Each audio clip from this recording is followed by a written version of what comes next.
J'aurais déjà une question, du coup, avant de rejoindre mon accompagnement. Est-ce que tu pourrais me transmettre, me rappeler un petit peu dans quelle situation, tu étais? Quel était ton plus gros blocage en tant que thérapeute? Oui, alors moi, j'avais surtout l'impression de faire du bon travail avec mes clients, mais je galérais à me faire connaître.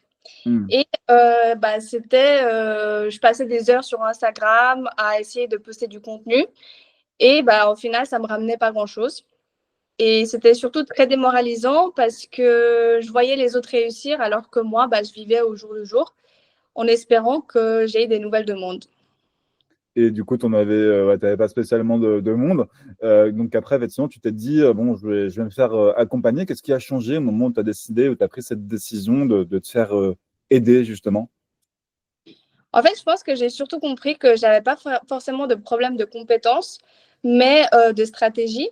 Mmh. Et grâce au programme, j'ai appris à structurer mon offre, attirer des bons clients et surtout les convertir sans me sentir un peu vendeuse de tapis, comme tu dis. Oui.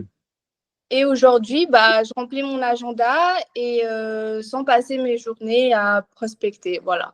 Ouais, parce que c'est ça, on croit que parfois, il faut publier 10 000 contenus, prospecter toute la journée, alors que non, c'est pas du tout ça. Ah, on va perdre la caméra, non, c'est bon? OK.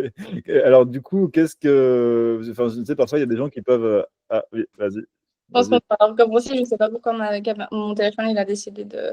C'est pas grave, c'est pas grave. Donc du coup, juste pour une dernière question pour toi, Elodie, parce que, ben, je profite vraiment qu'on a pris un petit temps ensemble. Qu'est-ce que tu dirais aux personnes? Il y a des personnes qui parfois hésitent, tu sais, à se faire accompagner. Qu'est-ce que tu dirais à ces personnes-là, toi qui as suivi du coup l'accompagnement, qui a suivi le process, qui le connaît? Qu'est-ce que tu leur dirais à ces personnes qui hésitent à se faire accompagner? En fait, je pense que si toi, tu penses que la qualité de ton travail suffit, c'est pas forcément le cas parce que je le pensais aussi. Parce que la vérité, c'est que sans stratégie, tu restes quand même invisible. Donc, moi, ce programme m'a donné un cadre clair et efficace.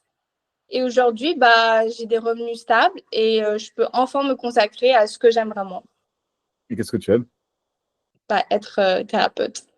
C'est ça. Ouais, bah oui, parce que sinon on court, c'est ça, on fait des actions qui n'ont pas beaucoup d'effet de levier et l'idée, c'est que tu puisses faire des actions à haut effet de levier pour pouvoir vraiment t'occuper, de tes clients.